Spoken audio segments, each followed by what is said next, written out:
নমস্কার সবাইকে, welcome to my channel প্রিয়া সাবিজন। তো আজকে আমি তোমাদেরকে সরস্বতী পুজোর দিনটা কীভাবে কাটালাম সেটাই শেয়ার করব। তো প্রথমে সকাল সকাল চলে গিয়েছিলাম সরস্বতী পুজোর অঞ্জলি দিতে, যেটা ছোটো থেকে সবসময় প্রতি বছর করে এসেছি। এই দিনটার জন্য ছোটোবেলাতে ভীষণ এক্সাইটমেন্ট থাকতো, এখনও আছে অবশ্যই। সময়ের সাথে সাথে সব কিছুই পরিবর্তন হয়, বাট এই দিনটার এক্সাইটমেন্ট অলওয়েজ রয়ে গেছে। বেলায় প্রতি বছর নিম হলুদ মেখে স্নান করে সকাল সকাল সবাই মিলে চলে যেতাম স্কুলে অঞ্জলি দিতে। সেই জিনিসটা হয়তো এখন নেই, এখন হয়তো সবাই আলাদা হয়ে গেছে, কিন্তু অঞ্জলিটা তবুও চেষ্টা করি প্রতি বছর দেওয়ার। তো চলো এবার আমি রেডি হয়ে নিই যে আমি সরস্বতী পুজোয় ঘুরতে বেরাবো। তো সরস্বতী পুজোয় তো শাড়ি পরাটা মাস্ট। তো আমি পরেছিলাম এই ব্ল্যাক কালারের শাড়ি, আর এই হচ্ছে এটার সাথেই ব্লাউজটা।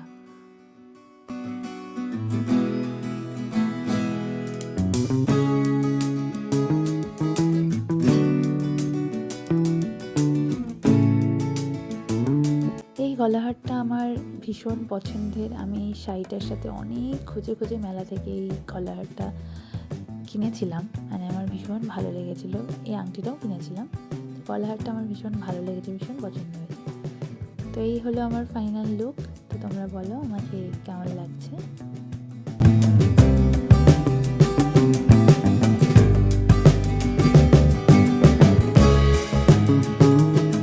চলো এবার যাই, একটু ঘুরে আসি, তো তোমাদের সাথে সবটা শেয়ার করব। এটা হচ্ছে আমাদের স্কুলের পুজো, মানে অনেক বছর পর স্কুলে এলাম, ভীষণ ভালো লাগছিল। আর এখানে জানি না কেন বাজনা বাজছিল, মনে হচ্ছিল রাস লেগেছে।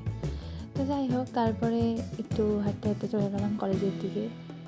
কলেজের পুজোটাও সুন্দর হয়েছিল, বেশ সুন্দর, মায়ের মূর্তি ভীষণ সুন্দর ছিল। তবে দেখলাম রাস্তায় একটু লাইট জ্বলছিল, তো লাইটিং থাকা মানেই আমি তো একটুখানি ভিডিও একটু করবই, তো একটু ঢং সং করলাম।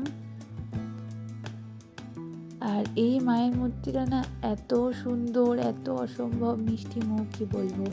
আর এখানে একটা হাসির ব্যাপার হচ্ছিলো, আমি না নাম থেকে পড়ে যাচ্ছিলাম, মানে এটা কেমন উঁচু টাইপের করেছিল, তো জুতো পরে শাড়ি পরে অত অভ্যাস নেই, তো আমি পড়ে যাচ্ছিলাম। তো আমার নিজেরই পরে ভিডিওটা দেখে এত হাসি লাগছিলো যে ভাগ্যিস পুরো পড়ে যায়নি।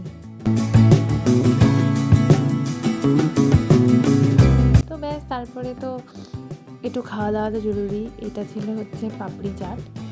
তো পাপড়ি চাটের ছিল মোটামুটি, খেতে অতটা ভালো হয়নি, বাট ঠিক আছে, মেলাতে চলে যাবে। আর পিঠে এই কাকিমা ভীষণ, মানে প্রচুর পিঠে ভাজছিল, সত্যি খুব তাড়াতাড়ি করেই করছিল সমস্ত কাজ। তারপরে চলে এলাম এই যে এখানে খেতে।